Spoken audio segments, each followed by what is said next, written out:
मला खरं म्हणजे आश्चर्य वाटतं, गीते साहेब मी कधीच आपल्यावर बोललो नाही, कारण तुम्हाला मी एक आदर्श नेता म्हणायचो. तुमच्या या चारित्र्याविषयी, तुमच्या त्या ठिकाणच्या असणाऱ्या निष्कलंक आपल्या कारभाराविषयी आम्हाला काहीच बोलायचं नाही, दुबळी नाही आमचं. परंतु गीते साहेब आपण 6 वेळेला या ठिकाणी खासदार झाला, आपण त्या ठिकाणी 2दा केंद्रामध्ये मंत्री होता.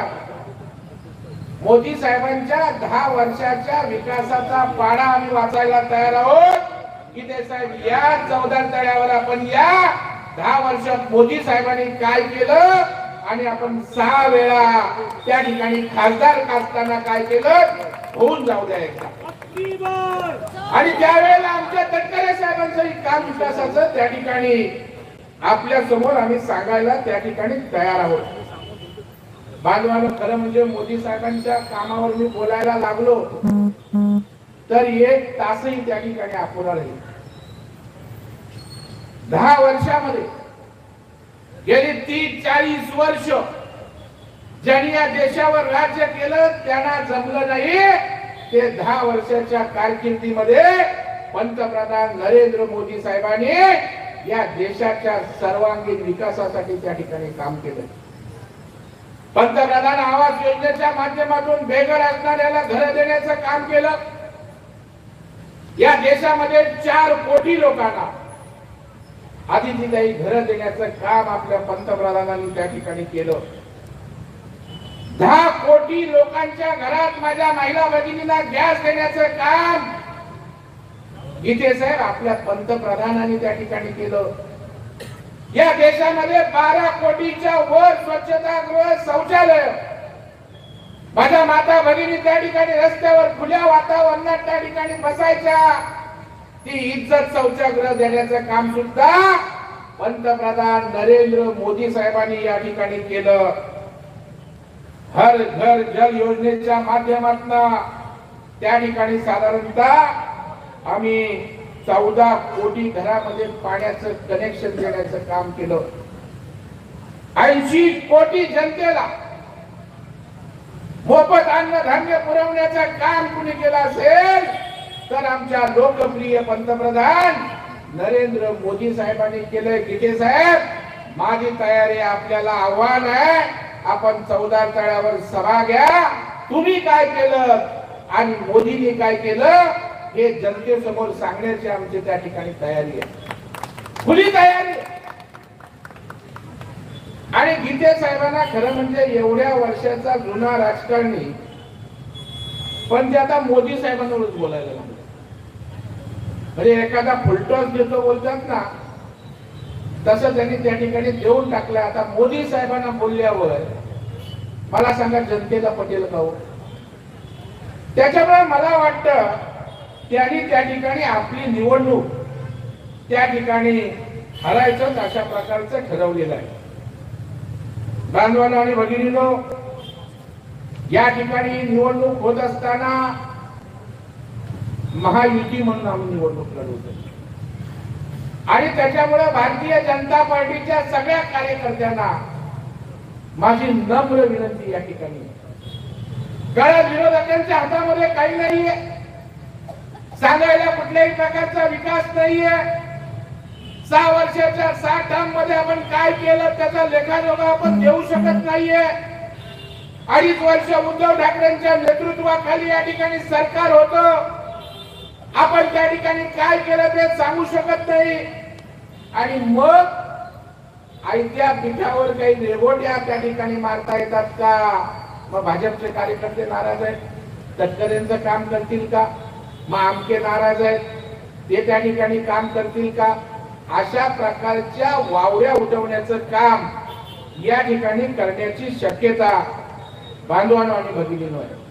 आणि म्हणून माझे तर भारतीय जनता पार्टीच्या कार्यकर्त्यांना खास विनंती राहणार आहे, या महाडमधल्या सगळ्या कार्यकर्त्यांना विनंती राहणार आहे की जबाबदारी आपली आहे. तटकरे आमदार होणार नाही, तटकरे खासदार होणं म्हणजे पंतप्रधान नरेंद्र मोदींसाठी या रायगडच्या भूमीतनं एक खासदार पाठवायचा आहे, आपल्याला एक खासदार पाठवायचा आहे. आणि ती जबाबदारी तुमची, आमची, आपल्या सगळ्यांची या ठिकाणी आहे. मी त्या ठिकाणी भाषण ऐकत होतो, गद्दारीवर त्या ठिकाणी बोललं गेलं. आता मला खरं म्हणजे आश्चर्य वाटतं, गेल्या वेळेला सरकार उद्धव ठाकरेंचा आलं त्यावेळेला राज्यात निवडणुका झाल्या. पंतप्रधान नरेंद्र मोदी साहेबांचा फोटो लावून आपण त्या ठिकाणी निवडणूक लढवल्या, याचं भान त्या ठिकाणी त्या लोकांना नाही. आणि निवडणुकीमध्ये भारतीय जनता पार्टी सोबत निवडणूक लढवली. राज्यातल्या जनतेनं त्या ठिकाणी भाजप शिवसेना युतीला मतदान केलं आणि त्या ठिकाणी उद्धव ठाकरे जाऊन त्या ठिकाणी काँग्रेसच्या त्या ठिकाणी मांडीला मांडी लावून बसून सरकार त्या ठिकाणी बनवलं. माझा या ठिकाणी सवाल आहे की ते साहेब, जर राज्यातल्या जनतेनं महायुतीला जनाधार दिला होता, राज्यातील जनतेनं त्या ठिकाणी देवेंद्र फडणवीस साहेबांच्या 5 वर्षाच्या कारकिर्दीवर त्या ठिकाणी विश्वास ठेवून मतदान केलं होतं, जर पंतप्रधान नरेंद्र मोदी साहेबांच्या नेतृत्वावर महाराष्ट्रातल्या जनतेनं विश्वास ठेवून मतदान केलं होतं, काँग्रेसच्या त्या ठिकाणच्या असणाऱ्या धोरणांना विरोध करून मतदान केलं होतं, गद्दारी कुणी केली? तुम्ही महाराष्ट्रातल्या मतदारांची गद्दारी केलेली आहात आणि आता शिवसेना आणि शिंदे साहेबांना गद्दार आपण त्या ठिकाणी म्हणताय. बरं, बाजूला बसले कोण ते पण बघत नाही. आधी दिसाय स्नेहल ताई बसले, स्नेहल जगताप. आता त्यांनी तिकडून येऊन इकडे आल्या, त्या खुद्दारी काय? त्या राष्ट्रवादीत आल्या शिवसेनेमध्ये ही खुद्दारी. आणि शिंदे साहेबांनी त्या ठिकाणी जे काही केलं की आमच्या भरत शेठ शिंदे साहेबांबरोबर गेले, ते गद्दार. मला वाटतं या ठिकाणी सोयीचं राजकारण करण्याचं काम या ठिकाणी या मंडळींचं सुरू आहे. गीते साहेबांनी त्या ठिकाणी सांगितलं की पक्ष फोडणाऱ्यांच्या विषयी जनतेच्या मनामध्ये चीड निर्माण झालेली. बरं, कोण सांगतंय? या राज्यामध्ये पक्ष फोडण्याचा इतिहास कुणी रचला माहित आहे तुम्हाला? कुणी रचला? शरद पवार.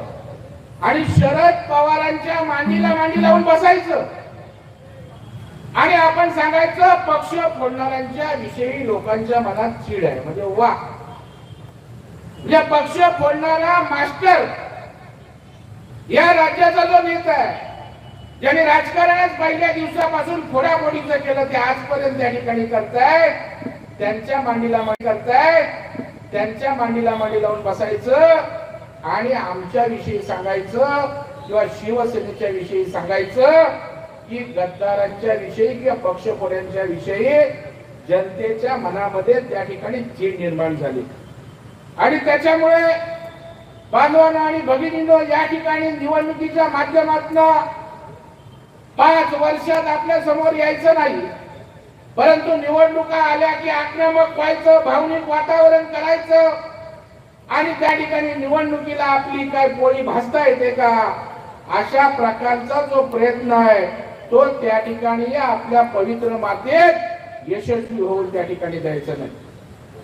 गीते साहेब बोलत असताना त्या ठिकाणी त्यांनी सांगितलं एका सभेमध्ये की त्या ठिकाणी सरकार काम करत असताना कर्तव्य आणि जबाबदारी ही त्या ठिकाणी सरकारची असते. मग माझाही गीते साहेब आपल्याला सवाल आहे, या राज्यामध्ये 2.5 वर्ष उद्धव साहेबांच्या नेतृत्वाखाली सरकार होतं, काय आपण जबाबदारी पार पाडली?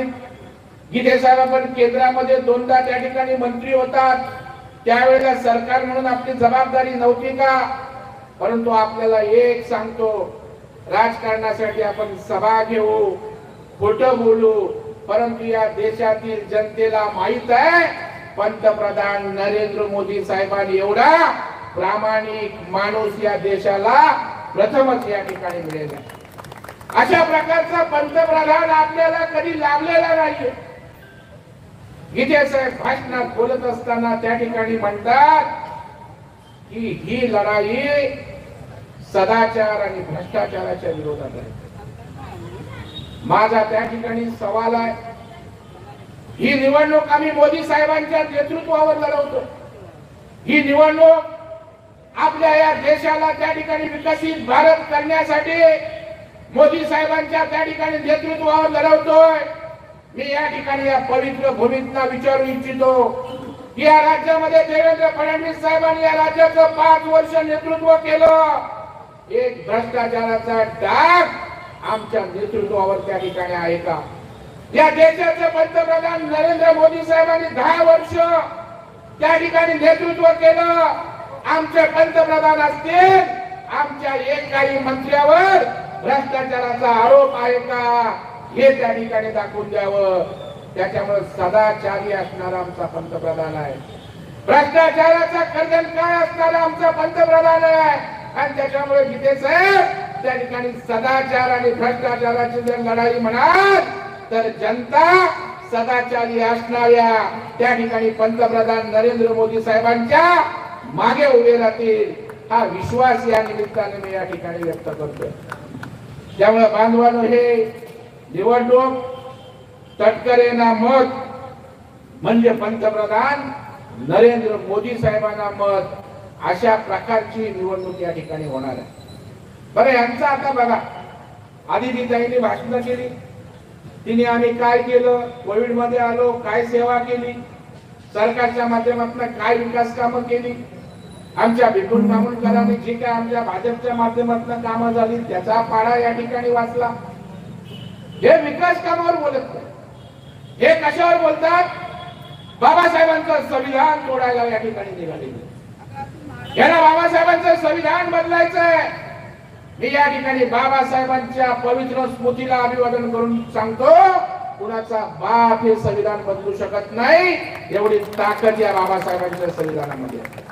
आणि आमच्या नेतृत्वाने सांगितलेलं आहे, या देशामध्ये संविधानाचा सन्मान असेल, तो जर सर्वाधिक जास्त कोणी केला असेल तर तो पंतप्रधान नरेंद्र मोदी साहेबांनी केलाय, आमच्या सरकारने या ठिकाणी केलाय।